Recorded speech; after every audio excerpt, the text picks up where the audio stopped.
గద్దర్ కుటుంబానికి రేవంత్ రెడ్డి తీవ్ర అన్యాయం చేశారనే ఆరోపణలు వస్తున్నాయి. ఓడిపోయే సీటును గద్దర్ కూతురికి ఇచ్చారనే విమర్శలు వినిపిస్తున్నాయి. ప్రచారం కోసం 10 మంది దృష్టిని ఆకర్షించడం కోసం చెప్పే మాటలు ఆచరణలో పెట్టబోమని మరోసారి స్పష్టమైంది.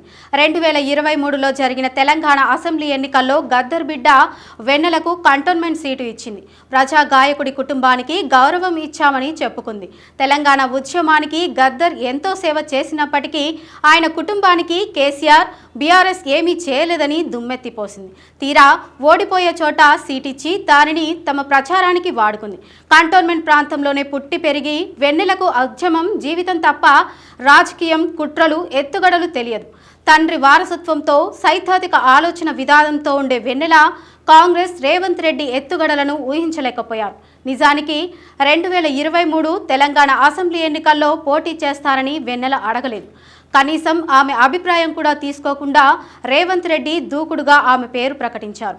సాయన్న కూతురు లాస్య నందిత పోటీ చేస్తున్న కంటోన్మెంట్లో గెలుపు సాధ్యం కాదని అన్ని పార్టీలకు తెలుసు. అయినా మేము అవకాశం ఇచ్చామని చెప్పుకునేందుకే కంటోన్మెంట్ సీటును వెన్నెలకు కేటాయించారని అప్పట్లోనే విమర్శలు వచ్చాయి.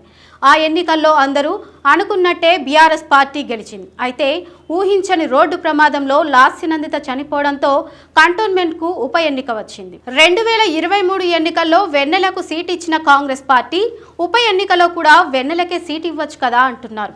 తెలంగాణ వాదులు ఇచ్చాము అనిపించుకోవడం కోసం మాత్రమే సీట్ ఇచ్చి మేము న్యాయం చేశామని ప్రచారం చేసుకుంది. కాంగ్రెస్ రేవంత్ రెడ్డి ఉప ఎన్నికలో వెన్నెలను పక్కకు పెట్టి శ్రీ గణేష్కి ఎందుకు సీట్ ఇచ్చారనే ప్రశ్న తలెత్తుతోంది.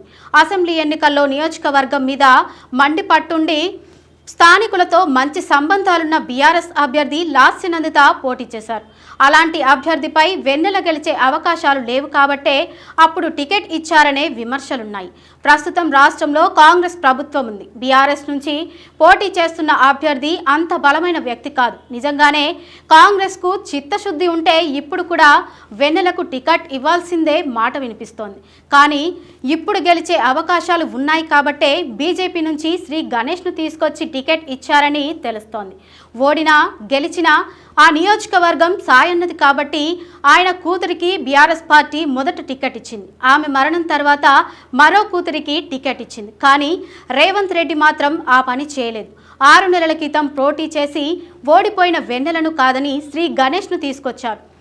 వ్యాపారవేత్త అయిన శ్రీ గణేష్కు టికెట్ ఇవ్వడంలో భారీ ఎత్తున చేతులు మారాయని కాంగ్రెస్ పార్టీ నాయకులే ఆరోపించారు.